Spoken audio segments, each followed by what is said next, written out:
নমস্কার বন্ধুরা, আপনাদের আরও একবার স্বাগত জানাই পাবলিক ভিউ কলকাতাতে। বন্ধুরা, এই ভিডিওটিতে আইএসএল ইন্ডিয়ান ফুটবল নিয়ে কিছু গুরুত্বপূর্ণ আপডেট দেবো। যেমন মোহনবাগান দলের ষষ্ঠ ফরেনার নিয়ে গুরুত্বপূর্ণ আপডেট দেওয়ার আছে। মুম্বাই সিটি এফসি তারা একসঙ্গে দুটো বিদেশি সই করলো, এই প্লেয়ারগুলো কারা? ইস্ট বেঙ্গল দলে জেসন কামিন্স আসবে কিনা? জামশেদপুর দল কেন বন্ধ করলো, তার অ্যাকচুয়াল কারণ কি?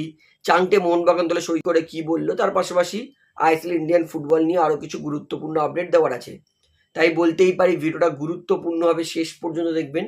এবং যারা চ্যানেল নতুন আছেন সবাইকে একটাই অনুরোধ করে রাখবো, যেহেতু এইখানে আপনারা খেলার সমস্ত রকম আপডেটস পেয়ে যাবেন, তারা অবশ্যই পাবলিক ভিউ কলকাতা এই চ্যানেলটিকে সাবস্ক্রাইব করে বেল আইকন প্রেস করে অল করে রাখবেন।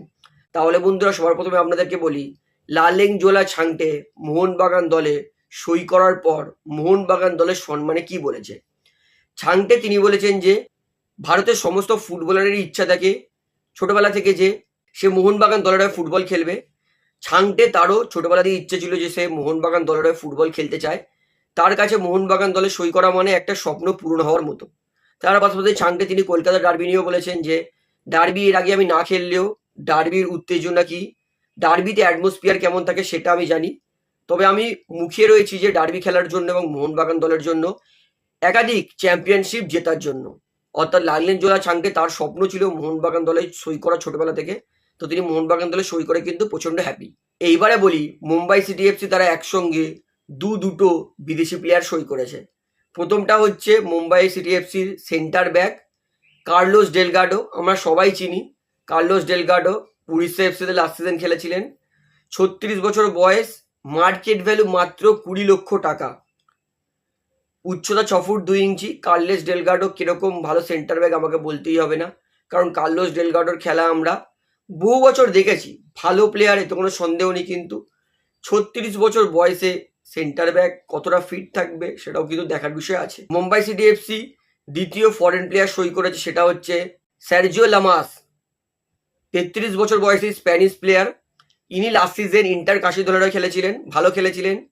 বয়স 33, মার্কেট ভ্যালু 80 লক্ষ।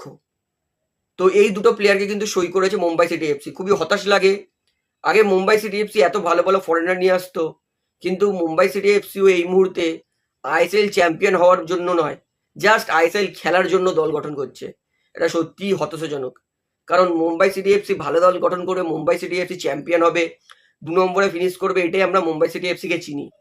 কিন্তু বর্তমানে ভারতীয় ফুটবলের অবনতি যে এত খারাপ হচ্ছে, দেখুন আমি কোনো প্লেয়ারকে খারাপ বলছি না, ভুল বুঝবেন না, কিন্তু এটাই ভারতীয় ফুটবলের বাস্তবতা হয়ে গেছে যে মোহনবাগান, ইস্টবেঙ্গল ছাড়া সমস্ত দল আইএসএল খেলার মতো দল করছে, কেউ চ্যাম্পিয়ন হওয়ার মতো দল করছে না। এটাই সত্যি হতাশাজনক।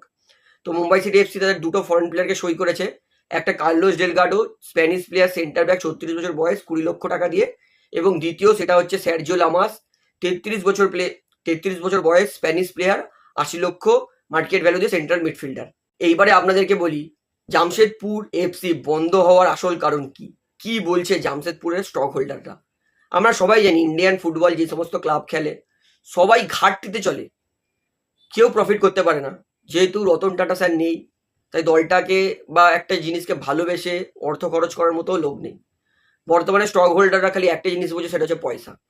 তো যেহেতু জামশেদপুর তারা যে 10 বছর আইএসএল খেলেছে, তাদের রেভিনিউ কিছু হয়নি, উল্টে তাদের ক্ষতি প্রচুর হয়েছে।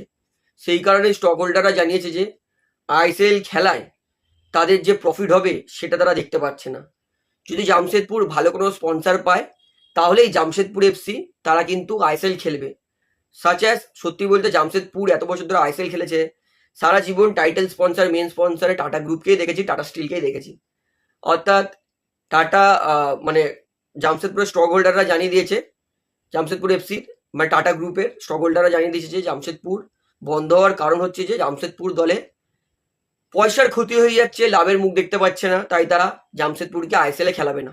একভাবেই খেলাতে পারে, যদি জামশেদপুরের জন্য ভালো 20-30 কোটি টাকার স্পন্সরশিপ পায়, তাহলেই জামশেদপুরকে কিন্তু আইএসএল খেলাবে। তাছাড়া কিন্তু জামশেদপুর আইএসএল খেলবে না, এমনটা কিন্তু জামশেদপুরের স্টক হোল্ডাররা জানিয়ে দিয়েছে। সত্যি এটা হতাশাজনক যে ভারতীয় ফুটবলে কোনো ক্লাব লাভের মুখ দেখতে পাচ্ছে না, যার জন্য ভারতীয় ক্লাব বন্ধ করে দিতে হচ্ছে। এটা সত্যিই বেদনাদায়ক, কারণ আইপিএলে যেখানে আরো দল বাড়ানোর চিন্তা ভাবনা করছে, সেখানে আইএসএল এ দল কমানোর মানুষ চিন্তা ভাবনা করছে। এটাই বর্তমানে বাস্তবতা ভারতীয় ফুটবলে। এইবারে আপনাদেরকে জেসন কামিন্সের আপডেটটা দিই। ইস্ট বেঙ্গল দলে সই করবে না জেসন কামিন্স, এটা কিন্তু জানিয়ে দিয়েছে জেসন কামিন্স নিজেই। কিছুদিন আগে সোশ্যাল মিডিয়াতে একটা খবর উঠেছিল যে জেসন কামিন্স ইস্ট বেঙ্গল দলে সই করতে পারে, কারণ ইস্ট বেঙ্গল ম্যানেজমেন্ট সত্যি করে জেসন কামিন্সের সঙ্গে কথাবার্তা চালিয়েছিল। এমনকি হাওয়াস তার পছন্দ ছিল জেসন কামিন্সকে, তাই ইস্ট বেঙ্গল জেসন কামিন্সের জন্য চুক্তি পাঠিয়েছিল। কিন্তু জেসন কামিন্স নিজেই জানিয়ে দিয়েছে যে তিনি ইস্ট বেঙ্গল দলে কোনো মতেই সই করবে না। অর্থাৎ জেসন কামিন্স তিনিও কিন্তু ইমোশনাল হয়ে গেছেন পেটারসের মতো। তাই জেসন কামিন্স তিনিও মোহনবাগানে যেহেতু খেলেছেন, তাই রাইভেল ক্লাব ইস্ট বেঙ্গল দলে সই করবে না। একটা বিদেশি প্লেয়ার যেখানে মানে প্রফেশনাল প্লেয়ার, সেখানে তারা প্রফেশনাল ছেড়ে ভালোবাসার দিকে যাচ্ছে, তারপর একটা অস্ট্রেলিয়া দেশের প্লেয়ার, এটা সত্যি মানে ভাবা যায় না। অর্থাৎ মোহনবাগান ফ্যান্সদের ভালোবাসা, মোহনবাগান ফ্যান্সদের সাপোর্ট তাদের প্লেয়ারের প্রতি, তাদের বিদেশি প্লেয়ারদের প্রতি, এটাই কিন্তু মোহনবাগান প্লেয়ার তাদেরকে লয়াল বানিয়ে দিয়েছে, যে তারা বিদেশি প্লেয়ার হয়েও তারা তাদের আর্চ রাইভেল ক্লাবে যেতে চাইছে না।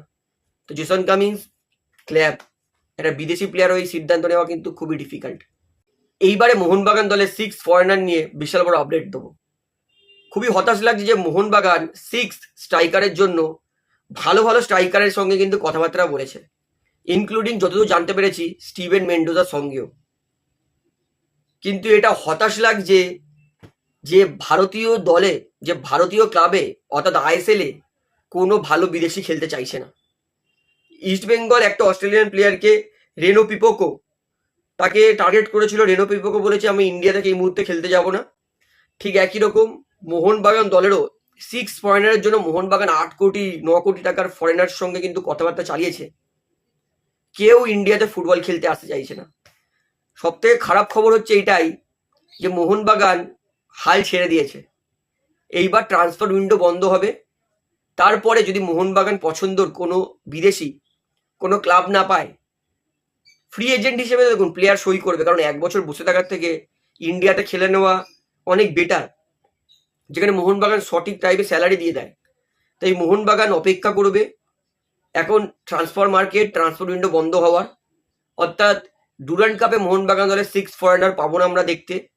হয়তো আইএসএল শুরু হওয়ার 2 সপ্তাহ আগে বা 15 দিন আগে কিন্তু আমরা মোহনবাগানের 6 ফরেনারকে পেতে পারি। অর্থাৎ কোনো ভালো বিদেশি প্লেয়ার তারা কিন্তু ইন্ডিয়াতে ফুটবল খেলতে আসতে চাইছে না। এটা সত্যিই কষ্টকর। তো অবশ্যই মোহনবাগান ফ্যান্স নিজের 6 ফরেনার নিয়ে লেটেস্ট আপডেট কি ভিডিওটা শেয়ার করে সবাইকে জানিয়ে দেবেন। তো ভিডিওটা এখানে শেষ করছি, আশা করি ভালো লাগলে। তো ভিডিওটি ভালো লাগলে অবশ্যই লাইক করুন, কমেন্ট করুন, শেয়ার করুন এবং চ্যানেলটি সকলকে একটা অনুরোধ করে রাখবো, যেহেতু এখানে আপনারা খেলার সমস্ত রকম আপডেটস পেয়ে যাবেন, তারা অবশ্যই পাবলিক ভিউ কলকাতা চ্যানেলটিকে সাবস্ক্রাইব করে বেল আইকন প্রেস করে অল করে রাখবেন। ধন্যবাদ।